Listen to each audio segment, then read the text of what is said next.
함께 기도함으로써 하나님께 예배드리겠습니다.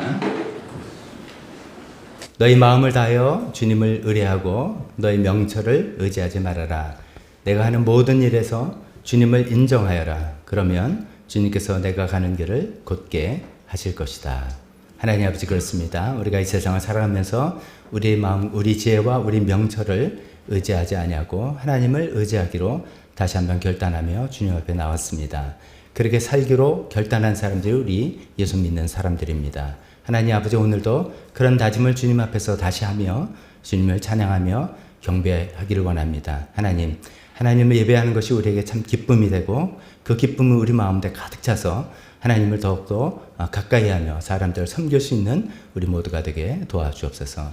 예수님의 이름으로 기도했습니다. 아멘. 다 같이 일어서서 찬송가 나의 갈 길 다가도록 예수 인도하시니 찬송으로 시작하겠습니다.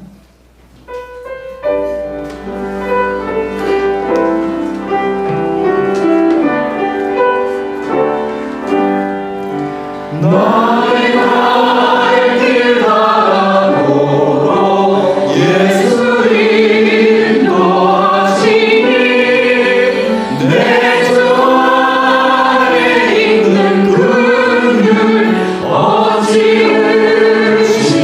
의심하리요. 믿음으로 사는 자는 하늘 위로 하겠네. 무슨 일을 만나든지 만사형통하리라. 무슨 일을 만나든지 만사형통하리라. 나의 갈 길 다가도록 예수 인도하시니 어려운 길 당할 때도 족하는 내 주시에 나의 심히 고단하고 영원대로 바란다. 나의 앞에 반석에서 샘물나게 하시네. 나의 앞에 반석에서 샘물나게 하시네. 나의 갈 길 다가도록 예수 인도하시니 그의 사랑 어찌 큰지 말로 할 수 없도다. 성령 하나는 영원하리라.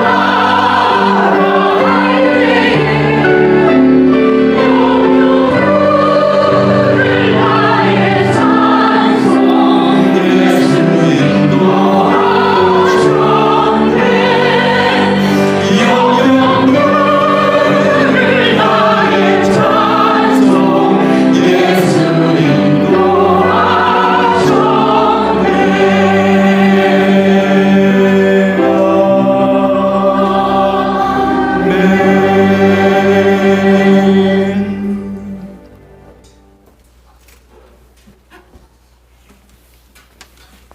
우리가 주님 앞에 언젠가 쓸 때 찬송 가사처럼 영영 부를 나의 찬송이 예수님이 내 인생을 온전히 인도하셨습니다.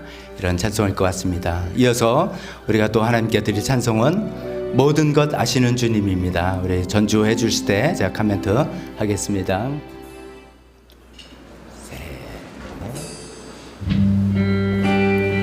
우리가 잘 아시는 찬송 모든 것 아시는 주님입니다. 이 가사에, 이 찬송 가사에 우리가 하나님께 고백하고 싶은 모든 고백들이 다 담겨 있습니다. 우리 여러 차례 불러서 잘 아실 텐데 그 가사에 담겨서 우리 진심으로 주님을 뜨겁게 우리 그냥 다 입을 벌려서 소리를 내서 찬송 이 시간에 찬송했으면 좋겠습니다.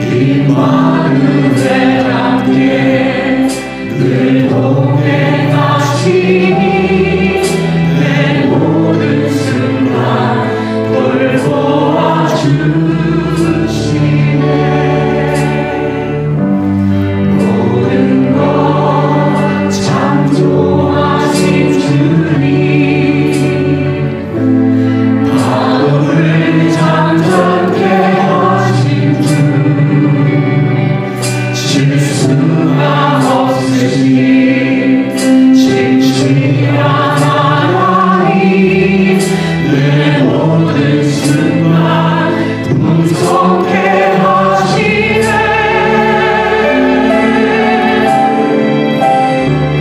찬양해 온 우주 만물 다스리는 완전한 하나님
아멘. 그렇습니다. 우리가 하나님을 이렇게 마음껏 높여 찬양하는 것이 우리의 특권이고, 그럴 때 하나님께서 우리 예배를 기뻐 받으시라 믿습니다. 우리 한 곡 주님께 마지막 더 드립니다. 나의 한숨을 바꾸셨네 라는 제목입니다. 우리가 지난날 또 힘들고 어려운 일들 많이 있었을 텐데, 어떻게 보니까 하나님께서 나를 건져주고 예수님께서 그 힘든 삶에서 나를 건져주셨습니다. 그래서 고백하는 것이죠. 나의 한숨을 바꾸셨고 나의 눈물을 거두셨고 소망의 노래를 부르게 하셨습니다 라는 그런 간증적인 찬양이겠습니다. 또 어쩌면은 우리 가운데 여전히 한숨 속에 아직은 고통당하시는 분이 있을 수 있습니다. 그럴 때 우리는 믿음으로 이 찬송합시다. 언젠가는 하나님께서 나의 한숨을 바꾸실 그날이 분명히 올 것이다. 나는 그때 이런 찬송을 주님께 드리겠다. 그런 마음도 다 양쪽 모든 마음을 가지고 이 찬송을 하겠습니다. 처음에는 솔로로 할 테니까 한번 잘 들어보시면서 나중에 후렴에서 같이 나오면 좋겠습니다.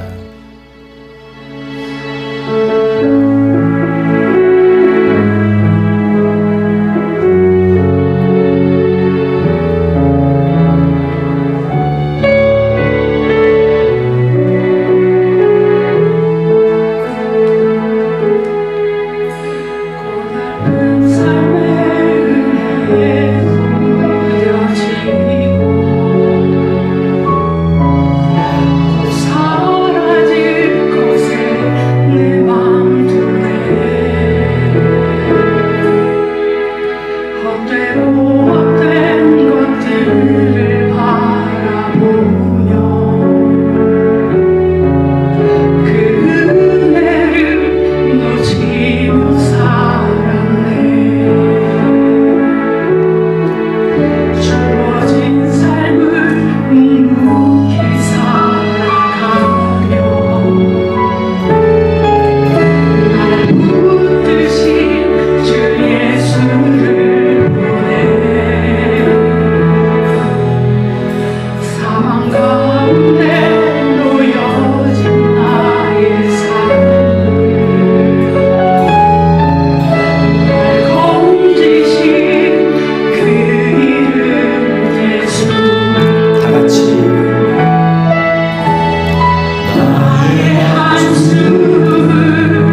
아멘, 아멘. 다 자리에 앉으시기 바랍니다.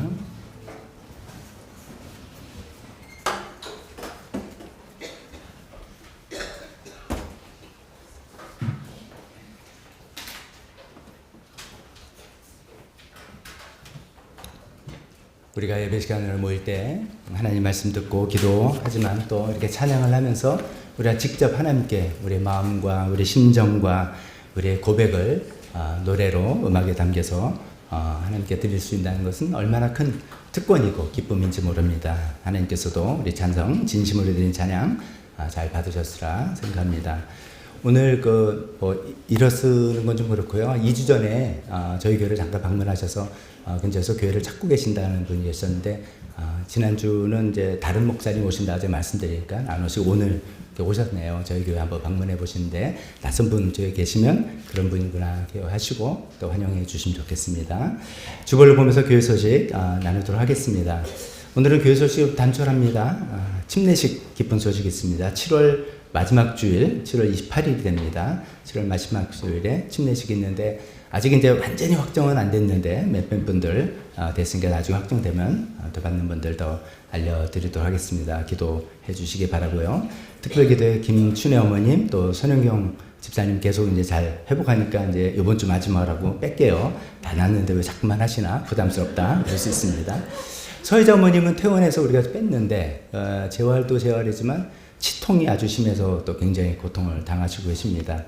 빨리 그 통증 회복하고 빨리 교회에 와서 같이 함께 예배드리고 싶어 하시는데 하나님께서 그렇게 허락해 주시도록 기도해 주시면 좋겠습니다.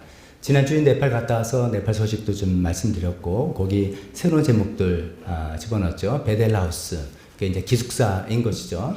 시골에서 카트만두 도시로 와서 공부하려는 학생들을 잘 또 교회 식구들 섬기는 그런 베델하우스. 이게 좀 하나님께서 크게 쓰이신 바는 귀한 장소가 되도록 기도해 주시고 지금 시티미션 교회는 그 미국 브리즈웨이 교회 한오브에서 형제단이 지금 가서 수련회가 이제 끝났겠군요. 그러니까 거긴 토요일이 우리처럼 예배 모이는 주일이니까 수련회 끝났을 거 아마 침례식도 한다 그랬는데 피터가 침례 받는다 뭐 이런 얘기 나 갔다 와서 이야기하던데 또 계속해서 하나님 은혜가 그 교회 있기를 기도해 주시기 바랍니다. 계속해서 나라와 북한을 위한 기도 계속해야 되겠습니다. 이 시간에 대표 기도와 헌금 시간으로 이어지겠습니다.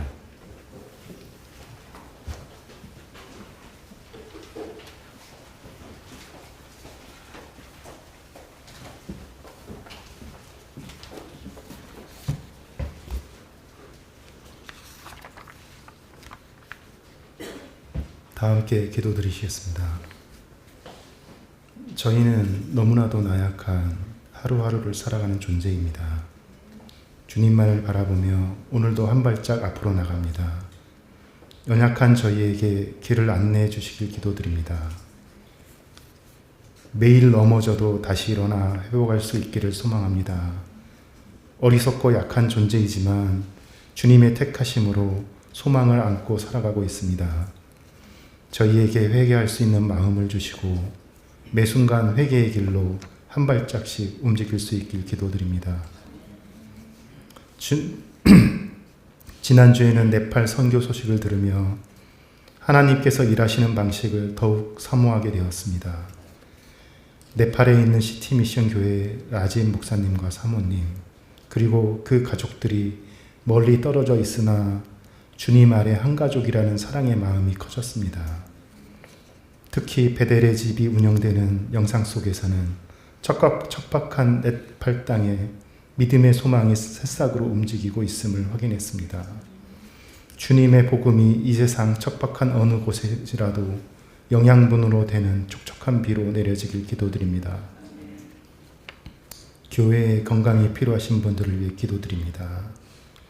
서혜자 어머님의 수술 후 회복 그리고 치통을 김춘혜 어머님의 재활과 수술 후 회복 중이신 손영경 목령님의 빠른 건강 회복을 위해 기도드립니다. 이 과정을 통해 주님의 은혜와 영광이 함께하는 시간이 되기를 소망하며 함께하는 가족들에게도 용기와 소망을 주시어 두려움의 시기를 하나님만을 의지하며 지혜롭게 대처해 나갈 수 있길 기도드립니다. 목장 사역을 위해 기도드립니다. 지역 곳곳에서 운영되는 목장을 통하여 주님의 사랑이 이웃에게 전도되어 따뜻한 사귐과 나눔을 경험케 하시고 수고하시는 목자 목녀들에게도 은혜와 능력을 허락해 주시어 성령 충만과 말씀으로 승리하는 삶이 되도록 기도드립니다. 조이코너 조이랜드 제이드리머를 위해 기도드립니다. 사역을 이끄시는 김진경 목사님과 김미선 전도사님 그리고 함께 하시는 선생님들께 능력과 은혜를 주시어 교회의 아이들이 주님의 말씀 안에서 성장하며 일상의 삶이 주님의 손길로 보살핌받고 누리기를 기도드립니다. 네팔의 사역과 시티 미션 교회를 위해 기도드립니다. 지난 13년 동안 힌두교, 불교 등 다양한 종교들 속에서 하나님의 은혜로 복음을 전하는 나진 목사님과 야소다 사모님 그리고 그 가족들에게 용기와 소망을 주시고 함께하는 수니타 자매와 피카스 형제, 실프벤 씨, 당, 도다니, 건다기, 랍씨 등 선교지와 네팔의 가정교회에도 하나님의 뜻이 이루어지기를 기도드립니다. 이 나라와 북한을 위해 기도드립니다.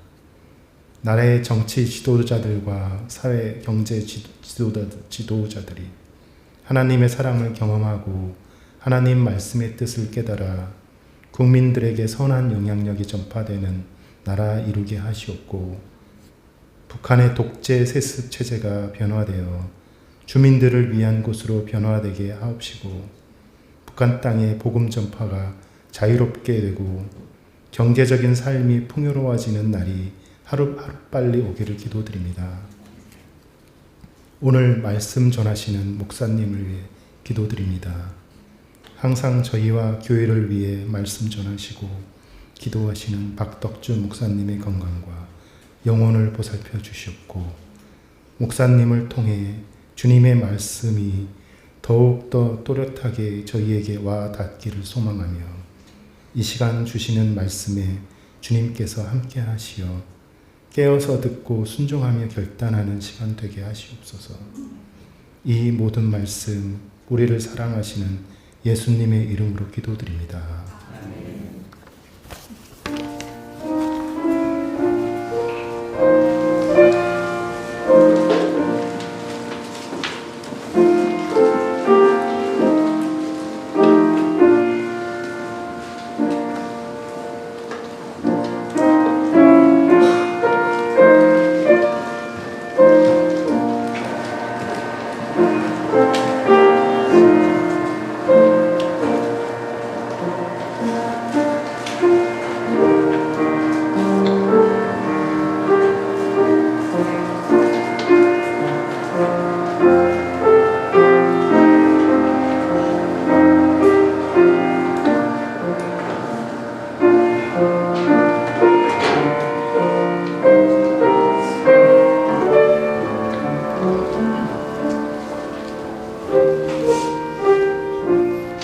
기도 드리겠습니다.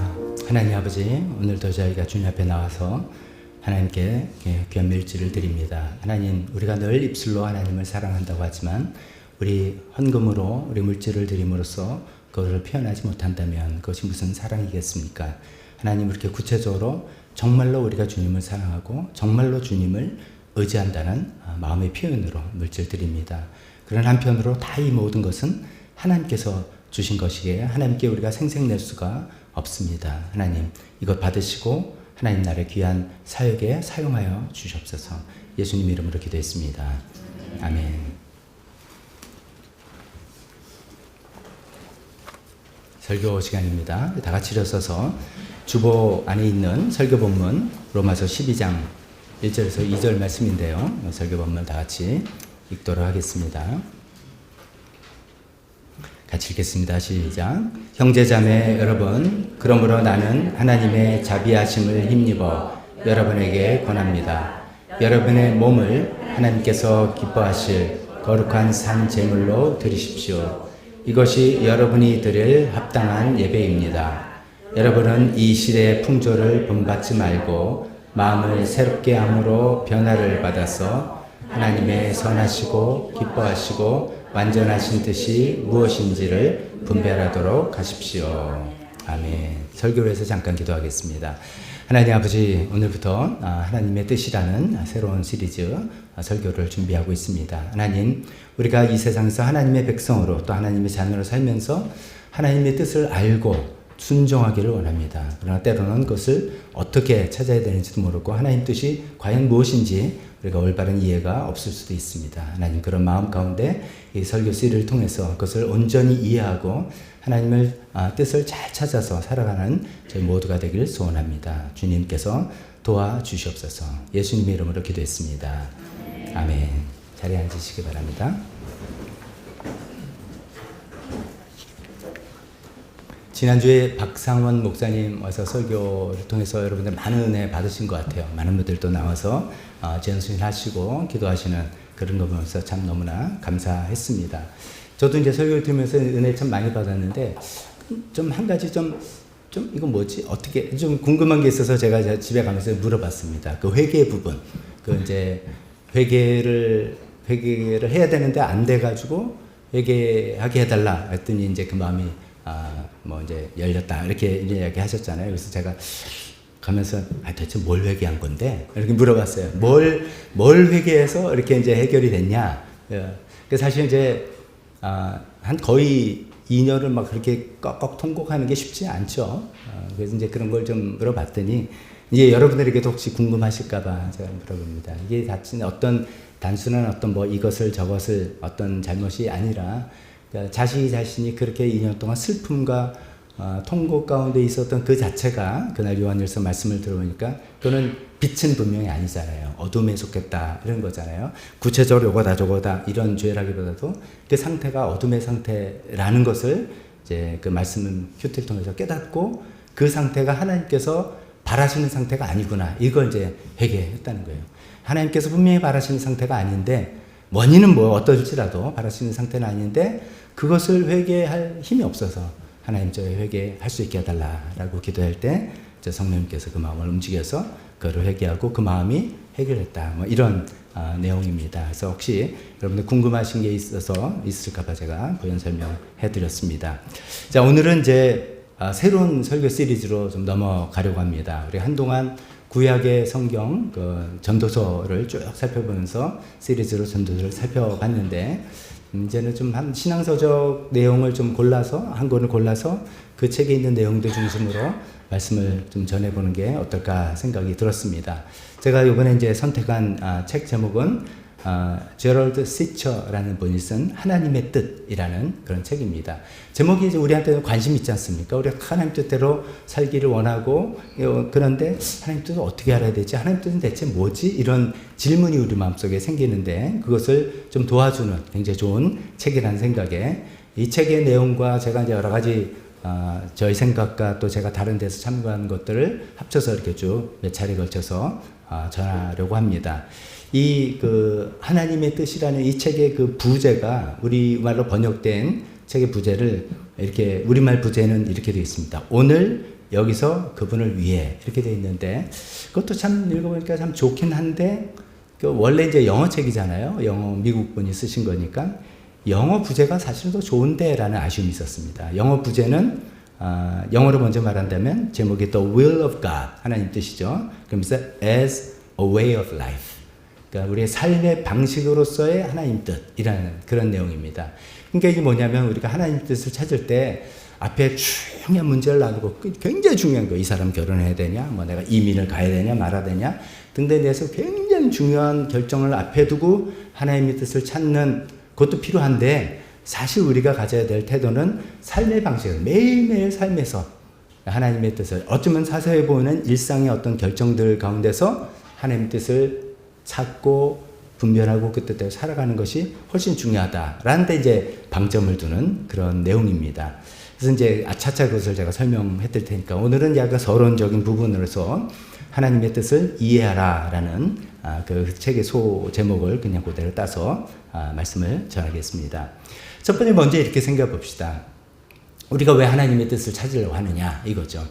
우리가 보통 이제 하나님의 뜻이란 표현을 얼마나 많이 씁니까? 주님 뜻대로 살기로 했네. 하나님 뜻대로 해서 그런 거야. 이건 하나님 뜻인가 봐. 하나님 뜻대로 해서 안 돼서 이렇게 된 거야. 등등 굉장히 많이 이용을 쓰는데 대체 이제 생각을 좀 진지하게 해보는 거예요. 내가 왜 하나님의 뜻을 찾으려고 하는가? 하나님 뜻을 왜 알려고 하는가? 라고 할 때 크게는 두 가지 이유가 있을 것 같아요. 하나는 내가 하나님의 자녀니까. 내가 하나님 믿는 사람이니까.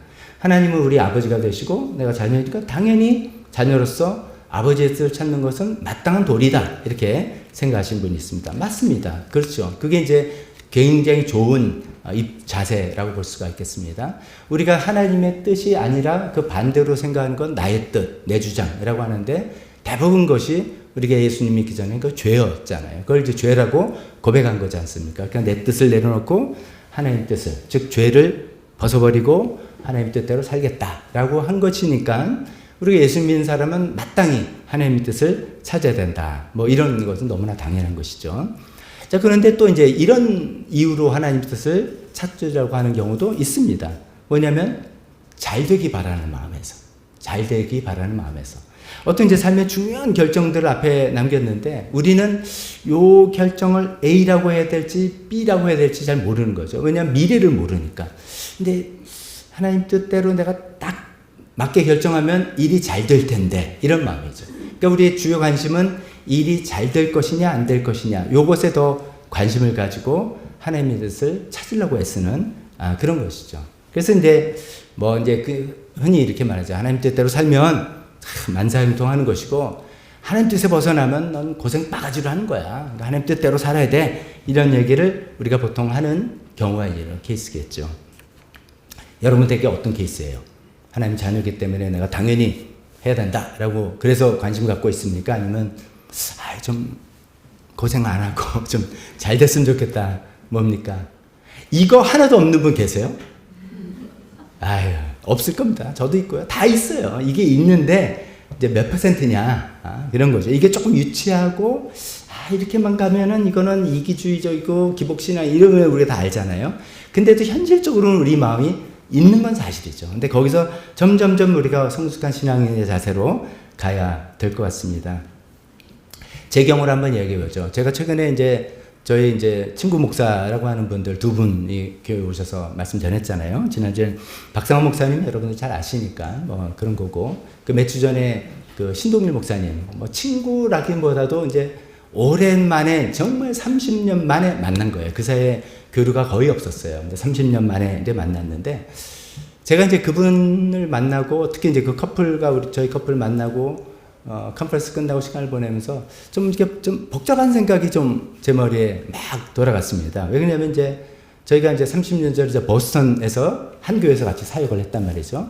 사역을 하다가 저분은 결국 우리 교회가 이제 가정교회를 하는데 가정교회 이제 뭐랄까요 본산지는 휴스턴 미국 휴스턴에 있는 서울 침례교회 휴스턴 교회다 이렇게 돼 있는데 지금 저희가 이제 가정교회를 하고 있잖아요 지금. 근데 제가 이제 칼럼에 살짝 써서 여러분 캐치하셨는지 모르지만 제가 그 교회를 갈 뻔한 거예요. 제가 그 교회에 어쩌면은 후임 목사가 될 수도 있을 뻔한 겁니다. 그거는 뭐 과정인지 모르지만 사연이 어떻게 되냐면 신동일 목사님이 이제 저희 같이 사역하다가 그분은 1.3세쯤 됩니다. 저는 1세고. 근데 1.3세쯤 되는 분이 교회 사정이 어쩌어쩌 하다가 완전히 1세 대상이 이민 목회를 하고 있었어요. 힘들었죠. 그래서 아무래도 이것은 나한테 안 맞는 거지 고민하는 중에 최영기 목사님이 그때 저희 교회에 오셔서 조그만 교회 이제 수양회를 해주셨고, 돌아가면서 이런저런 조언도 해주셨고, 그 이후에 신동 목사님은 이건 아무래도 내 뜻이, 이건 하나님 뜻이 아닌 것 같다. 그래서 교회 사임을 하고, 교회 사임하면 되게 이제 새로 청빙해야 되는데, 교회 여건이 전혀 그러지 못했어요. 숫자도 작고, 어떤 믿음의 결속이나 이런 것도 안 되고, 그래서 결국 이제 그 교회는 좀 이상하게 들리지만, 성도 총회를 통해서 교회는 문을 닫기로 이제 결정한 거예요. 그러고 난 다음에 그분은 최영기 목사님이 이제 그 우리 교회로 와서 이제 청소년부 사역을 해보는 건 어떠냐. 그래서 간 다음에 그다음에 영어부 사역이 이어진 거거든요.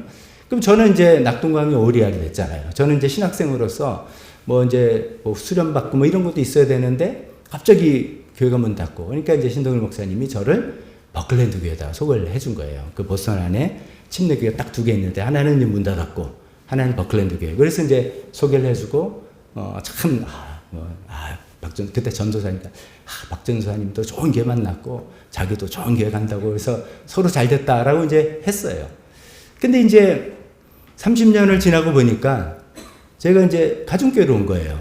근데 그 사이에 어떤 일이 있었냐면 이분이 가신 다음에 1년쯤 뒤에 이제 전화가 와가지고 저한테 우리 휴스턴 교회에서 지금 교육 목사를 찾고 있는데 혹시 오실 마음이 없냐? 근데 저는 이제 버클랜드에 어떤 입장이었냐면 신학대학원을 다 졸업했고 되게 그러면 이제 교회에서 이제 어떻게 생활을 하게 되는데 이 교회에서는 그냥 박덕주 형제예요. 아직도 그냥 뭐 전도사든 집사도 아니고 형제였어요 그때.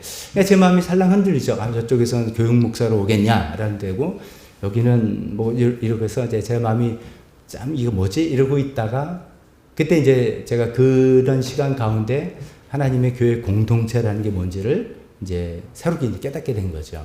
그래서 나는 이 교회 공동체에 내가 뜻을 같이 하겠다. 그래서 결심을 하고 휴스턴 교회 안 가겠습니다라고 무려 최용기 목사님께 좀 안 가겠다고 전화했던 것 같아요. 기억이 좀 아리송한데. 그래서 이제 그렇게 된 사이예요. 근데 30년이 지나고 보니까 제가 가정교회로 다시 돌아왔잖아요.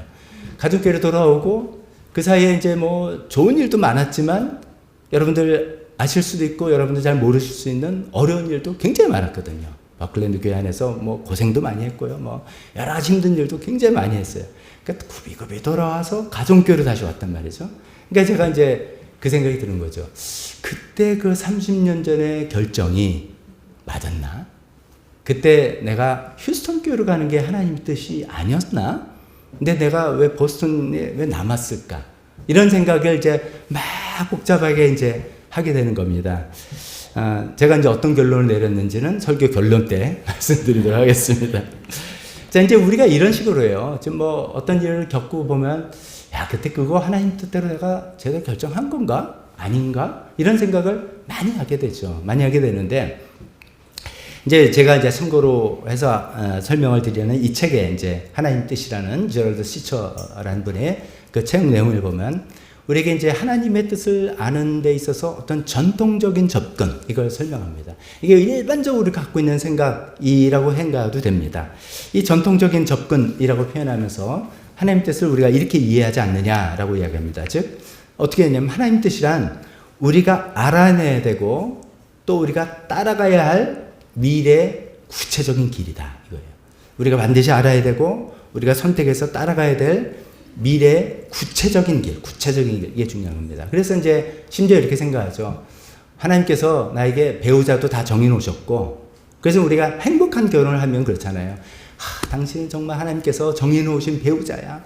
여보 사랑해, 이렇게 되는데 이제 좀 아니면 이거 아니었나? 뭐 이런 생각들. 이제 구체적인, 요게 이제 포인트입니다.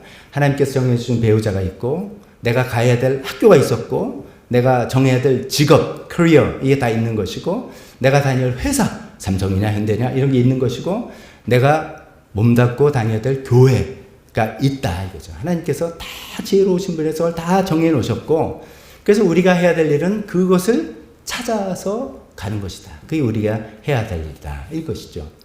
전통적인 접근입니다. 이거는 저는 좀 다른 접근을 다른 이야기를 소개할 겁니다. 근데 이제 하나님의 뜻을 그 구체적으로 정해놓은 뜻을 우리가 잘 찾으면, 그래서 그 뜻대로 살아가면 하나님께서 복을 내려주시고 하나님 기뻐하시고, 야, 그거 너 잘 찾았다, 내가 바라던 바다, 그래서 성공하게 해주시고 복을 내려주시는데, 반면에 그것을 내가 찾지 못하고 엉뚱한 선택을 한다면 뭐 일이 어렵고 고생하고 뭐 어려움을 겪는 그런 거라는 것이죠. 그래서 이제 우리가 살아가면서 매 순간 이 많은 선택의 기로가 있는데, 이 뭐가 하나님의 뜻이지, 이거를 찾는데 여기에 따른 결과가 작건 큰 간에 있으니까 이런 걸 가지고 굉장히 좀 조바심도 나기도 하고 조금 굉장히 조심스럽기도 한 그런 상태가 있지 않느냐라고 설명합니다. 어떠세요? 여러분들이 생각하는 하나님의 뜻하고 이게 좀 부합합니까? 아니면 그건 옛날 이야기죠, 그건 아니죠 라고 생각하십니까? 후자이길 바랍니다. 후자이면 제가 그동안 잘 여러분들에게 설명을 한 겁니다. 근데 이제 이런 생각들 많이 해요. 저도 아직도 이런 생각을 하는, 제가 아까 보스턴이야 휴스턴이야, 이것도 사실 거기에 연장선이거든요. 하나님께서 딱 뭘 정해 놓으셨는데 내가 그거를 제대로 선택했느냐, 선택하지 않았느냐에 따라서 내 인생이 뭐 하나님의 축복과 행복이 따르느냐, 고생과 행복이 따르느냐, 이렇게 생각하게 되는 것이죠. 이 책에 이제 여러 가지로 그게 아니다라는 얘기를 하는데, 저는 이제 두 가지만 오늘 가지고 말씀을 드려보겠습니다. 이런 지금 설명한 전통적인 접근, 하나님께서 우리 앞날에 아주 구체적인 그 길과 방법과 사람을 다 정해 놓으셨고, 그걸 잘 찾으면 우리는 행복하게 살고, 그걸 잘 찾지 못하면 우리는 고생하게 된다는 이런 전통적인 접근의 문제점 두 가지와 거기에 대한 해답을 아주 말씀드려보겠습니다. 첫 번째 이런 접근의 문제점 중에 하나는, 이게 제일 큰 건데, 하나님을 오해하는 것이에요. 하나님이 더 오해가 되는 거죠. 하나님이 우리 아버지다, 우리가 이렇게 믿고 섬기는데, 이제 이게 뭔가 하나님이 숨바꼭질을 하는 것 같잖아요. 하나님의 뜻이라는 것을 어디다가 딱 숨겨놓고, 야, 찾아봐 라고 하고서 성경을 막 찾아도 뭐 눈에 안 들어오는 것 같기도 하고, 뭐 기도를 해도 뭐 이거다 말씀 안 해주시는 것 같고, 하나님의 뜻을 찾아야 되겠다는 마음은 있는데 그것을 찾기가 너무 어려운 거예요. 그 하나님 걸 다 보시면서 좀 이렇게 좀 너 못 찾지, 내가 숨겨놨지롱 뭐 하는 듯한 이런 느낌이라요. 하나님은 정말 하나님의 어떤 뜻이 있을 텐데 그걸 숨겨놓으시고 우리가 그걸 굉장히 찾기 어렵게 만들었고, 우리가 못 찾는 거를 보고 또 좀 즐기시는 것 같기도 하는 그런 하나님으로 오해할 수가 있다는 거죠. 아닌 거죠. 이것은 이제 이런 전통적인 접근에서 나오는 하나님에 대한 오해인데, 우리 하나님께서는 하나님의 자신의 뜻을 우리에게 기꺼이 알려주시려고 하는 분입니다. 요건 이제 다음 시간에 그 여러 가지 우리가 전통적으로 하는 방법들 말씀드리겠습니다만, 성경을 읽고 기도하고 공동체에서 등등 여러 가지 방법을 통해서 성령님의 감동을 통해서 하나님 뜻을 알려주시려고 하는 분이에요. 제가 몇 번 말씀드렸죠. 숨바꼭질의 묘미는 뭐다? 숨는 게 아니라 발각되는 거. 그러니까 애들한테 그 어린아이일수록 그렇죠. 할아버지가 숨을 테니까 찾아봐. 숨바꼭질 하자 해놓고선 진짜 딱 숨어버리는 사람은 어디 있어요? 꼭꼭 숨어버리고선 못 찾는 걸 보고 못 찾았지롱 하는 그런 할아버지 없습니다. 다리 하나 정도 이렇게 내놓고 보이게 이렇게 숨어요. 그래서 찾았네. 너 이렇게 똑똑하냐. 발견되는 기쁨이라는 거죠.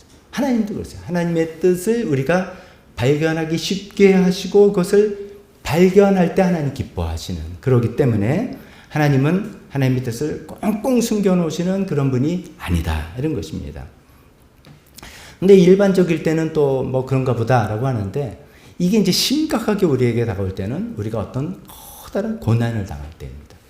우리가 커다란 고난을 당할 때 내가 왜 이런 고난을 당하는지, 이 고난이 내가 이 고난을 당하는 것이 하나님의 뜻인지 아닌지 정말 심각한 고민들을 우리가 빠지게 될 때 대체 하나님은 뭐 하십니까? 이런 생각이 우리가 들게 됩니다. 그래서 이제 결론을 먼저 이 부분을 말하면, 우리가 비록 이해를 잘 못한다 할지라도 우리가 고난을 당할 때 하나님께서 늘 함께 계시고 하나님의 뜻을 우리에게 자꾸만 뭐 영어 표현으로 우리에게 피드한다 그러잖아요. 자꾸만 제공하시는 그런 분이다라는 것을 우리가 이해하는 게 필요하다라는 말씀입니다. 이 책의 저자는 이제 이 책을 쓴 계기 중에 하나가 자신의 어떤 개인적인 일 때문에 썼다고 합니다. 이분이 이제 뭐 지금으로는 옛날이죠. 근데 사랑하는 아내와 결혼해서 자녀가 무려 4명이나 낳게 돼서 행복한 가정을 꾸몄어요. 그래서 이제 이 와이프가 정말 하나님께서 나한테 보내준 배우자고 와이프고, 우리 아이들도 낳아서 딸도 있고 아들도 있고 참 부럽습니다. 이렇게 정말 너무 알콩달콩 재밌게 살아가는 이 자신의 가정이, 이 행복한 가정이 너무나 하나님의 뜻이다, 이렇게 생각하면서 살아가고 있었어요. 근데 어느 날 이제 가족들 다 이제 미니밴 같은 데 태워놓고, 마치 자기 이제 멀리 사는 데 계시는 어머니도, 자기 엄마도 자기 집에 와서 같이 이제 엄마랑 이제 온 식구 같이 운전하고 쭉 가는데, 저쪽에서 반대쪽에서 음주운전자가 중앙선을 침범해가지고 정면으로 충돌했어요. 그래서 그 자리에서 자기 어머니, 자기 와이프, 그 다음 자기 딸 3명이 즉사했어요. 그리고 자기 아들은 중상당하고 다른 애들도 상처당하고. 생각 한번 해보세요. 그 어떤 교통사고로 그냥 사랑하는 사람 3명이 즉사하고 자기는 중상당하고, 이제 자기 나머진 삶은 이제는 허락이로서 남은 3자녀를 키워야 되는 그런 인생으로 갑자기 한순간에 바뀌었습니다. 그래서 이분이 이제 심각한 고민에 빠진 거죠. 하나님 대체 왜 이렇게 하시나, 이렇게 생각하는 거죠. 내가 이런 고통과 어려움을 당하게 됐는데 이것이 하나님의 뜻인가? 이런 고민을 하게 된 겁니다. 우리가 이럴 때 이제 되게 이제 양당간 이렇게 설명하죠. 만약에 이게 하나님의 뜻이다. 내가 이런 갑자기 행복한 가정을 누리고 있다가 3명의 가족이 즉사하고 이렇게 된 것에서 내가 살아가는 게 하나님의 뜻이다. 라고 생각한다면 그 하나님은 너무나 가혹한 하나님이에요. 우리가 그렇게 가혹하고 무서운 하나님을 사랑하면서 섬길 수 있겠습니까? 참 힘든 거죠. 근데 만약에 하나님 뜻이 아니다. 라고 만약에 이렇게 마음이 생각한다면 하나님 너무나 무능한 분이에요. 아니 하나님 나 이렇게 뭐 왜 못 막아주셨어? 뭐 하셨어? 이렇게 무능한 분이라서 그 하나님을 믿고 의지하기는 또 힘든 거예요. 이게 굉장히 딜레마가 되는 것이죠. 그래서 이분이 막 신앙의 갈등, 회의를 겪었어요. 그래서 막 이러느니 차라리 믿음 버리고 그냥 세상은 그냥 살아가는 것이지 이렇게 살아가는 게 훨씬 더 마음 편하겠다라고 생각도 이제 하다가 어느 날 이제 생각에 전환이 오게 됐습니다. 이런 생각이 들어요. 하나님의 역할에 관해서 자기가 지금 고민하는 거예요. 하나님이 이 사건에 적극적으로 개입해서 하나님 뜻인가? 아니면 하나님의 뜻이 아닌데 이런 일이 당했나? 하나님 대체 뭐 하셨냐? 하나님의 역할에 대해서 계속 고민을 했는데 잘 모르겠는 거예요. 그래서 거기서 일단 좀 내려놓고 나의 역할에 대해서 한번 생각하자.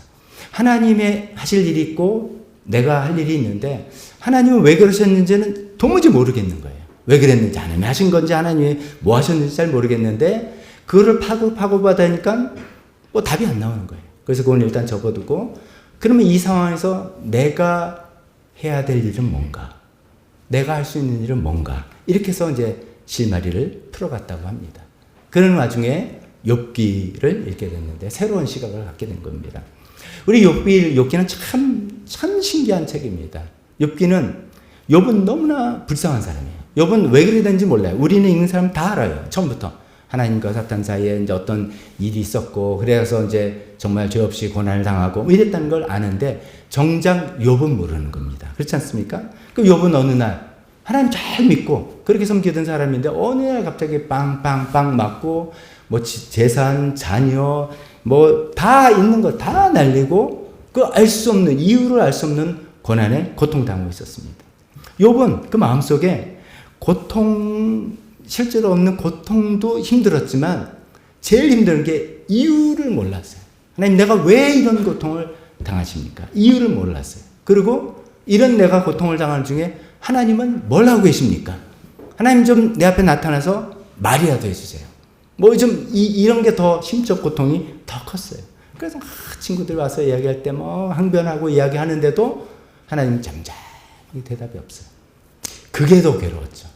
욥한테. 너무 나는 고통 당하는 것뿐만 아니라 하나님부터 버려졌다. 내가 왜 이런 고통을 당하는지, 내가 뭘 잘못했었는지 말이라도 해주면 잘못했는데 회개라도 할 텐데 이유도 마련해 주시고 하나님 나타나지도 않으시고 뭐 이런 것이죠. 이제 그래서 욥기가 길게 지어지다가 욥이 나중에 깨닫는 게 있죠. 나중에 이제 우리는 욥기를 보면서 알죠. 욥기를 보는 우리 독자 입장에서는 하나님이 욥을 한 번도 버리신 적이 없고 하나님께서 욥을 한 번도 뭐 눈 감고 뭐 제가 뭐 하는지 상관없어 하신 적이 없고 오히려 하나님께서는 처음부터 끝까지 욥의 행동을 예의주시 지켜보고 계시고 어쩌면 하나님은 욥의 행동에 하나님의 명예를 걸은 거죠. 사탄하고 지금 그런 얘기 하잖아요. 야, 이 욥 봐. 얘는 어떤 일이 있어도 나를 저버리지 않고 나를 믿고 따를 사람이야. 그러니까 사탄이 에이 하나님 잘해주신가 그렇죠. 좀 건드려보세요. 아닐 거예요. 아니야. 이래서 시작된 거잖아요. 그러니까 하나님은 사실 어쩌면 하나님 자신의 명예를 욥에게 다 걸은 거죠. 이게 참 신기한 생각이에요. 우리는 보통 이렇게 생각합니다. 내가 하나님을 믿는다. 눈에 보이지도 않는 하나님을 믿는다는 것은 내가 하나님을 믿는 어떤 모험을 건다. 이렇게 생각합니다. 그게 이제 믿음이다. 이렇게 생각하는데 욥기에 의하면 사실 또 어떤 다른 차원으로 보면 아니에요. 하나님이 저와 여러분 각자에 대해서 엄청난 리스크를 걸고 온 우주의 리스크를 다 거는 거예요. 우리가 믿음으로 안 살면 하나님 망신당하는 거예요. 지금 하나님 아유 쟤 저렇게 뭐 저러려고 뭐하러 예수님 피 흘리게 하셨어요. 뭐 좀 믿는 것 같더니 금방 금방 힘들다가 넘어지고 금방 자기 욕심 차리고 하나님 그거 잘못 생각하신 거잖아 라고 하는 그런 욕을 먹고 망신을 당할 만한 그 모험을 우리 각자에게 다가왔다는 겁니다. 그걸 이제 이 사람이 깨달았어요. 그걸 깨닫고 나니까 내가 그래 하나님이 왜 지금 나의 일어난 일에 어떻게 인발브 되셨는지 뭘 하셨는지는 나는 알 수 없지만 욥이 알 수 없었던 것처럼 알 수 없지만 나는 한 가지 할 수 있는 게 있구나. 지금 여기서도 내가 하나님을 신뢰하고 하나님의 주권을 인정하고 내가 꿋꿋이 살아가는 이거 하나다. 욥이 결국 그런 거잖아요. 하나님이 나타나서 쫙 설명할 때 두 손 들고 든 거잖아요. 하나님 설명해줘도 전 몰라요. 하나님께서 어떻게 이 세상을 다스리는지 전 몰라요. 하나님 이제 이 저자한테 일어나는 거죠. 그때 교통사고 때 그 사람이 왜 술 마시고 중앙절 침공하고 하나님 그때 왜 안 이거 어떻게 이제 난 몰라요. 하나님의 역할에 대해서는 저는 모르고 말해줘도 이해 안 되고 그거는 모르고 제가 할 일은 이제 알겠어요. 하나님의 주권을 인정하고 하나님을 신뢰하는 거 이거군요. 여기서 이분이 확 브레이크스루가 생겨서 그게 아니구나 깨닫게 됐다는 것입니다. 이 전통적인 접근 처음에 이야기하면 하나님께서 우리 삶의 모든 것을 그 모든 디테일을 다 정해놓으시고 우리는 그것을 잘 찾으면 복받고 못 찾으면 벌받고 고생하고 이거 한 번 또 나가 2차전 잘 찾으면 잘 되고 못 찾으면 또 이렇게 만약에 우리가 생각한다면 하나님 좀 무섭죠. 좀 두려움 가운데 이게 좋은 의미의 두려움이 아니라 좀 겁나는 두려움으로 살아갈 수밖에 없고 뿐만 아니라 실제로 우리가 엄청난 고난과 고통을 할 때 우리 문제가 이게 풀리지가 않습니다. 하나님 뭐 하고 계시면 이게 그러면 이 하나님 모든 걸 다 하나님 뜻대로 섭리하셨다는데 내가 당하는 고난도 하나님 뜻이어야지만 되지 않느냐. 근데 그 하나님은 어떻게 우리가 믿고 따르겠습니까? 굉장히 어려운 문제에 봉착하게 된다는 것입니다. 그래서 그런 전통적인 접근은 좀 올바르지 않다. 하나님에 대해서 잘못 오해를 하게 된다라는 그런 말씀을 드립니다. 그럼 하나님은 다시 요거 정리해보면 하나님은 자신의 뜻을 우리에게 기꺼이 나타내 보이시는 분입니다. 다음 시간에 그런 건 더 말씀드리겠죠. 또 하나님은 우리가 고난과 어려움을 당할 때 하나님이 어떤 거는 알려주세요. 근데 어떤 거는 알려주지 않으세요. 어떤 거는 알려주셔도 우리가 못 알아들어요. 알려줘서 이해 못해요. 욥도 그랬잖아요. 그런 것들이 많아요. 그런 것뿐이지 하나님이 관심도 없고 내가 순결한데 못 찾느니 에이 바보 이렇게 하시는 하나님이 절대로 아니다는 것을 우리가 알았으면 좋겠습니다. 자, 두 번째 생각해 봅시다. 전통적인 접근. 하나님은 미래 구체적인 걸 다 정해놓으시고 그걸 잘 찾으면 우리가 성공하고 못 찾으면 잘못된다라는 생각이 좀 왜 잘못됐는가라는 생각을 두 번째로 말씀드려보면 그런 전통적인 접근은 우리 알게 모르게 이런 생각입니다. 우리 성공과 실패가 하나님의 뜻이냐 아니냐의 판단 기준이 되어버리는 거죠. 우리 많이 그렇게 생각합니다. 내가 이걸 이제 어떤 결정을 했는데 이게 하나님 뜻인지 아닌지 어떻게 하나 그러면 대개 일이 잘 되면 이게 하나님 뜻이구나 일이 잘 되니 이렇게 생각합니다. 근데 일이 잘 안 되면 하나님 뜻이 아닌가 보지 이렇게 생각합니다.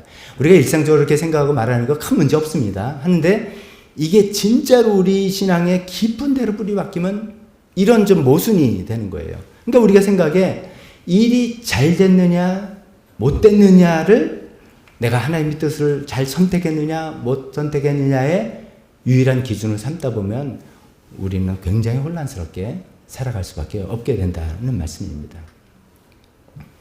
하나님은 어떤 하나님이시냐면 우리에게 우리가 성공하길 뭐든 잘하고 잘되기를 물론 바라시죠. 근데 그것보다도 하나님께서 더 바라시는 것은 우리의 신실함. 하나님이 이걸 바라십니다. 하나님은 하나님 뜻을 우리가 잘 찾아서 우리가 일을 잘 해내고 우리 가정도 너무 반듯하게 되고 교회도 잘 돼서 성공적으로 잘 되고 하나님도 좋죠. 근데 하나님께서 더 바라시는 것은 그 일을 해 나감에 있어서 어떤 결정을 해 나감에 있어서 우리가 얼마나 신실하게 하나님 뜻을 잘 순전하게 하나님의 올바른 마음으로 살아가려는 그 마음으로 그 결정을 해 나가느냐 그것에 훨씬 더 관심이 있는 하나님이라는 것입니다. 그래서 성공이냐 실패냐가 내가 하나님 뜻대로 했다 안 했다의 판단 기준이 절대로 될 수가 없다는 말씀을 드리고 싶습니다. 미국에 이제 이런 분이 있습니다. 윌리엄 보든이라는 분이 있습니다. 이분이 이제 1887년에 태어나서 1913년에 돌아가신 분이에요. 뭐 숫자 빨리 계산하신 분은 되게 젊은 나이에 죽었네 이럴 것입니다. 이분이 이제 그 집안이 어떤 돈 많은 백만장자 집안이라고 합니다. 그 상속자인데 공부도 잘했어요. 그 당시 뭐 옛날도 예일 좋은 대학이었고 예일 대학교 나오고 프린스턴 대학원 졸업하고 자기 앞날이 쫙 보장이 되어 있는데 그런 것을 따라가지 않고 이분은 나는 하나님의 일을 하겠다라고 해서 선교사로 자기 자신을 하나님께 드렸습니다. 그래서 이슬람 쪽에 선교를 하겠다라고 마치 결심하고 학교를 졸업하고 이슬람 지역으로 여행을 하면서 그 문화를 익히고 언어를 익히고 막 쫙 돌아다녔어요. 돈은 좀 있으니까요. 그러다가 25살의 나이에 그 이슬람어나 문화를 배우려고 이집트 카이로에 갔는데 거기서 어떤 병을 걸렸어요. 척수막염, 메넨자이러스, 척수막염에 걸려서 뭐 지금도 고치기 힘든 병이죠. 그래서 25살 나이에 일찍 죽게 된 겁니다. 그 사람 인생 한번 생각해 봅니다. 많은 이제 큰 백만장자의 상속자고 공부도 많이 했고 많은 것을 자기가 선택할 수 있었는데 이슬람의 선교사로 이것이 하나님 뜻이라고 선택을 해서 결정해서 나갔는데 아무런 열매가 없었잖아요. 한 사람 전도도 못 해본 거예요. 준비 과정에서 그냥 죽었어요. 그럼 이제 생각에 성공이 그 판단 기준이다라고 생각하면 저 사람 하나님 또 잘못 찾은 거 아니야? 자기가 열심히 공부해가지고 선교사 후원했으면 되는 거 아니야? 등등 여러 가지 성공이 판단 기준으로만 생각한다면 이분의 인생은 좀 이렇게 뭐지? 이렇게 생각이 된다는 것입니다. 저는 개인적으로 모르지만 그 책에 나온 거 인용을 해보면 베네딕트 그로셀이라는 분이 이런 얘기를 합니다. 성공을 기준 삼아서 어떤 결정이 하나님의 뜻인지 여부를 판가름해서는 안 된다라는 취지의 이야기하면서 이렇게 얘기합니다. 우리가 하나님을 위해서 어떤 일을 시작하면 결과가 잘 풀릴 것이라고 흔히 생각한다. 하나님을 위한 거니까. 내가 하나님을 위해서 한다니까 분명히 하나님이 도와주셔서 일이 잘 될 거라고 흔히들 생각한다. 그러나 현실은 그렇지 않다. 악한 뜻으로 시작한 일뿐만 아니라 좋은 뜻으로 시작한 일에도 재앙은 반드시 닥쳐온다. 성공은 한 번도 하나님의 뜻의 증표가 되어본 적이 없다. 이게 제가 우리 기도하며 드렸습니다. 성공은 한 번도 하나님의 뜻이라는 증표. 일이 잘 된 거 보니까 이게 하나님 뜻이야. 확실하네. 라고 되어본 적이 없다는 거죠. 우리는 일상생활에서 그렇게 많이 느끼고요. 그렇게 표현도 하고 그렇게 또 그런 걸 위로 삼아 살아갑니다. 그렇지만 정확히 말하면 성공은 한 번도 하나님의 증표라고 되어본 적이 없다는 것입니다. 그러면서 이분이 그 안에서 또 그 유명한 테레사 수녀의 이야기를 인용합니다. 이 이야기는 굉장히 유명하죠. 하나님은 우리를 성공으로 부르신 것이 아니라 신실로 부르셨다. 하나님은 우리를 성공으로 부르신 것이 아니라 충성으로 부르셨다. 영어로 표현하면 God has not called us to be successful. 너 하나님 믿고 열심히 해서 성공해, 잘해내. 성공하니까 대단한 게 아니라 너 일 잘해, 멋지게 해, 많은 사람 크게 이렇게 해내. 하나님의 이름으로 이것을 위해서 부르신 것이 아니라 God has called us to be faithful. 너는 나에게 신실해라. 너 나에게 충성해라. 욥이 비록 하나님이 왜 내가 이런 일을 당하는지 이유를 몰라도 하나님께 아무리 부르셔도 하나님 말씀 안 해주시는 것 같아도 난 잘 몰라도 그건 하나님의 역할이고 내 역할이 따로 있을 거다. 난 뭐냐? To be faithful. 계속 하나님을 신실하게 나가는 거. 하나님 믿고 의지하는 거. 하나님은 우리를 그렇게 부르셨다는 것이죠. 그러면서 마지막에 이제 이야기입니다. 난관과 좌절에 부딪힐 때 우리 마음속에 원망 없이 계속 감당해낼 은혜가 주어진다면 저는 이것도 너무 퍼펙트한 것 같아요. 원망 한 번도 없는 건 아니에요. 원망이 있는데 그래도 이거를 감당할 만한 내가 뭐 하나님 뜻대로 한다고 했는데 이게 뭐지라고 하지만 힘들고 어려울 때 뭐지라고 하지만 넘어질 때도 있지만 지난주에 말씀드린 오뚜기처럼 다시 일어나서 그래도 내가 견딜 수 있는 은혜가 있다면 그것은 바로 하나님의 뜻이라는 증표다. 이런 얘기를 합니다. 저는 여기 너무 아멘입니다. 우리가 너무 손쉽게 일이 잘 되면 하나님 뜻이고 일이 안 되면 하나님 뜻이 아니다 라고 하는 것은 우리가 어쩌면은 어린아이 애들에게는 괜찮아요. 뭐 애들한테 그렇게 하잖아. 착하게 살아라 뭐 등등 아주 단순한 논리로 교육을 시키잖아요. 우리가 어떤 믿음에 연약할 때는 그렇게 살아갑니다. 그러나 우리가 나이가 들고 인생의 폭이 점점 벌어지면 그런 1 더하기 1은 이걸로 해결이 안 되는 2차 방정식, 3차 방정식, 고차 방정식의 삶을 살아가게 되거든요. 그래서 그거는 해당이 안 돼. 그 공식은 아무 소용이 없어요. 우리는 몰라도 성공 여부 떠나서 내가 정말 하나님 뜻 가운데서 이걸 결정했고 하나님께서 주신 힘으로 내가 그래서 버티고 나간다면 맞아, 이거 하나님 뜻이야 라고 살아갈 수 있겠다는 것이죠. 말씀을 한번 정리해 보겠습니다. 이 부분에서 일이 잘 된 걸 보니까 하나님 뜻이었다. 또 일이 안 된 거 보니까 하나님 뜻이 아니었다. 아닙니다. 그 윌리엄 볼든 이분의 이야기는 제가 굉장히 좋아하는 이야기인데 요 이야기까지도 말씀 꼭 드리고 싶습니다. 그분이 이제 그래서 25살에 선교 예수님 믿으세요 말 한마디도 못하고 준비 과정에 죽었잖아요. 그러니까 저 사람은 아유 하나님 뜻 자기 인생에 대한 하나님 뜻을 잘못 분별해 가지고 저렇게 그냥 허망하게 갔나 보다라고 생각했는데 그것도 아니에요.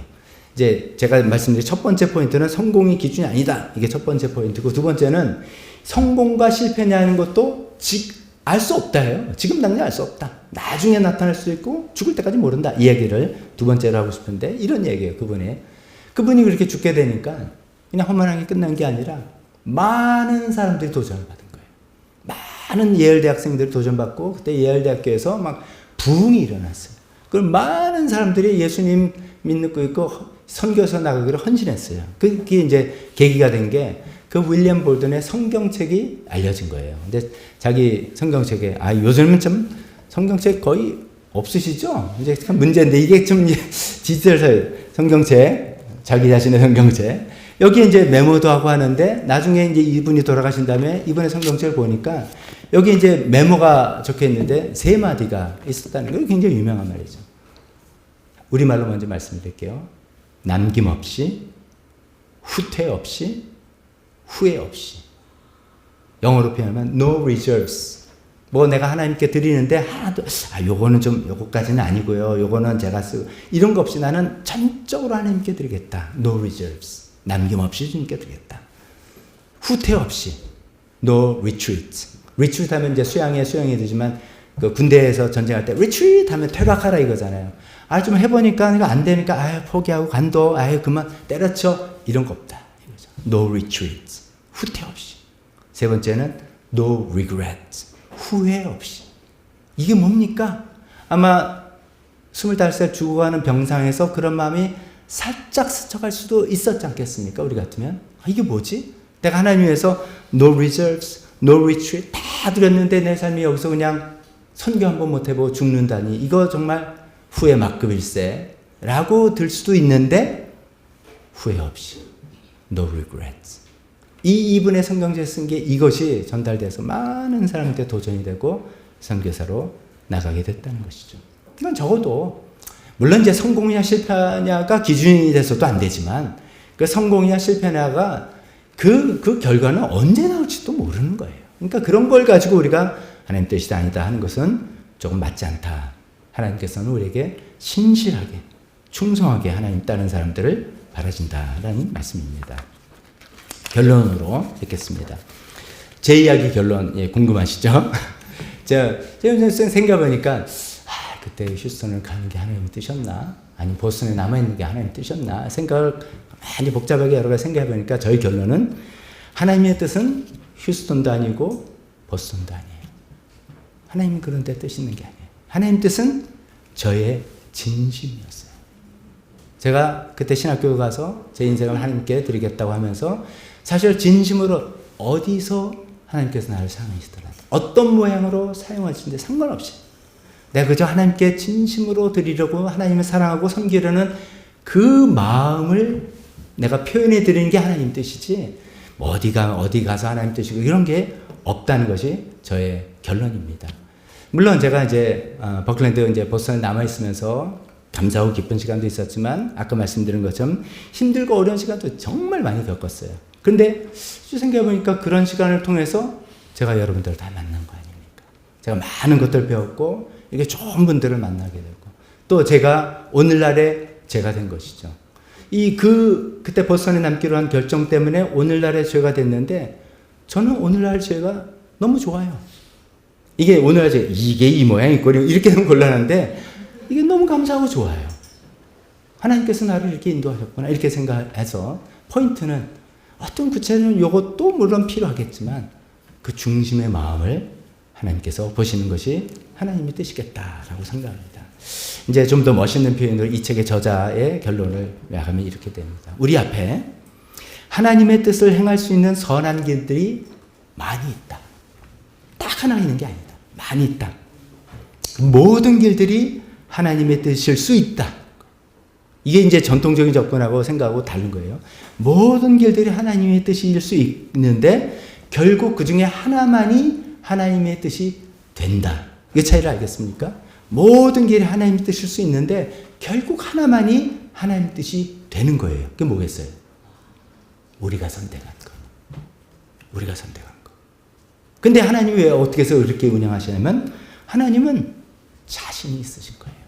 능력이 있으시고 우리를 사랑하셔서 그 선택이 조금 잘못된 것처럼 보이는 선택이라도 얼마든지 우리를 변화시켜 나시고 그걸 이제 구속한다고 그럽니다. 우리 상황을 변화시켜서 우리의 구렁텅이에 들어가도 그것을 끄집어내셔서 우리를 회복시켜서 고쳐 나갈 수 있는 능력이 있으신 하나님. 그런 하나님이시기 때문에 그 동시에 우리를 너무너무 사랑하셔서 우리를 절대로 포기하지 않으시는 하나님이시기 때문에 우리에게 그런 자유를 주는 것이죠. 이 자유가 물론 남용되는 자유는 아닙니다. 그러니까 내 마음대로 살아도 되나? 아니죠. 아까 말씀드린 내가 진심으로 하나님 뜻대로 살고 싶은 그 마음, 진심으로 하나님을 사랑하고 그 뜻에 순종하고 하나님께 기쁨이 되고 싶어하는 그 마음이 있는 한 어쩌면 우리 자유입니다. 하나님과 나와 함께 결정해내서 만들어 나가는 그런 인생이라고도 볼 수가 있습니다. 잘못된 결정이면 하나님께서 우리가 고생 좀 하겠죠. 또 고생을 통해서 배워나가는 거죠.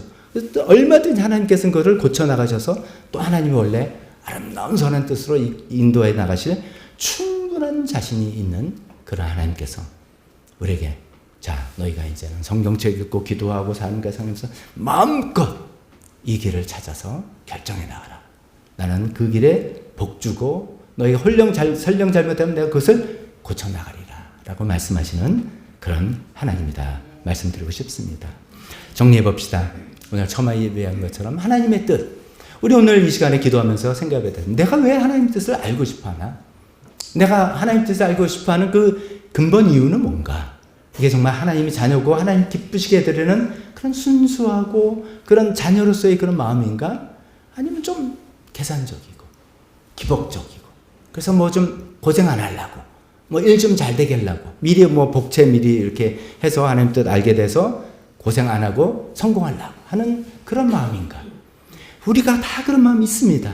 있지만 그런 마음이 훨씬 더 크다면 우리는 그런 것을 좀 내려놓고 회개해야 되겠습니다. 하나님 왜 저의 중심이 그런 나의 행복과 나의 성공에만 있습니까? 하나님께로 더 나갈 수 있는 사람으로 제가 바뀌겠습니다. 주님 저를 용서하시고 제 마음 중심을 옮겨 주시옵소서. 우리가 또 기도해야 되겠습니다. 또 두 번째로 기도할 것은 혹시 우리가 과거에 내가 소위 잘못한 선택 때문에 고생하고 있는 그런 경우 있지 않습니까? 그때 내가 그러지 말았어야 되는데 그때 내가 괜히 그거 해가지고 지금 생각해보니까 하나님 뜻도 아니었네. 그래서 그 잘못된 결정 때문에 힘들어하고 괴로워하고 하시는 분 계십니까? 그렇게 인생 낭비하지 맙시다. 또 혹시 앞으로 미래에 내가 이거 잘못 결정되면 큰일 날 텐데 하는 이런 조바심과 두려움 때문에 마음 졸이신 분이 있습니까? 그러지 맙시다.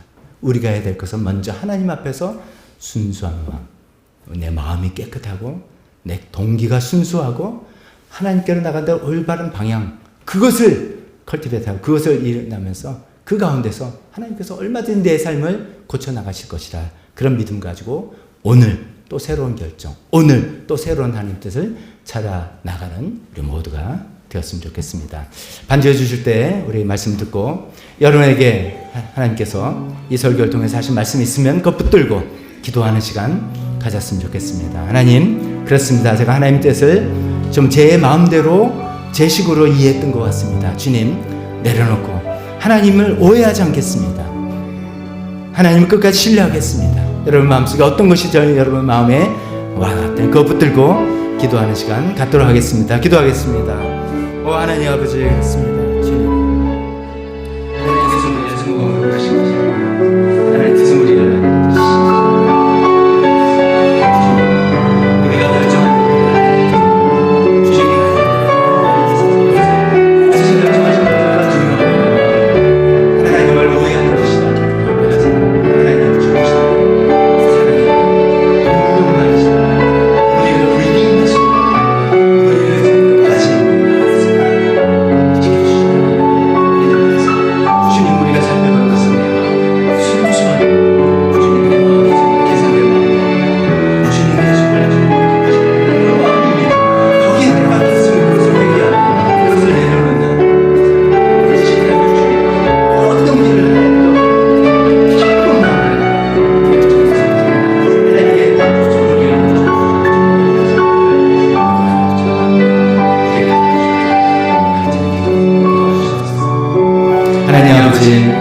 우리는 하나님의 뜻을 알고 싶습니다. 하나님 뜻을 올바로 결정하고 싶습니다. 하나님 뜻에 순종하고 싶습니다. 그러나 그것이 우리가 그렇지 않으면 우리가 벌 받을까 두려운 마음 때문만은 아닙니다. 하나님, 우리가 하나님의 자녀이고 하나님께서 우리를 이토록 사랑하셔서 하나님의 기쁜 마음으로 섬기고 사랑하고 싶은 하나님을 사랑하는 마음 때문에 그런 마음을 갖습니다. 하나님, 그런 마음 가운데 우리가 살아가면서 많은 결정들, 순간순간 선택들을 해야 되는데 그 마음의 중심이 올바르게 되어서 하나님 마음 놓고 자연스럽게 자유롭게 하나님의 뜻을 선택하고 나가는 저희가 되게 도와주시옵소서. 예수님의 이름으로 기도했습니다. 아멘. 우리 다 같이 일어서서 헌신 시간 갈 때 헌신 찬송 뒤에 있는 가사 가지고 부르시면서 또 나와서 기도하시면 기도해 드리겠습니다.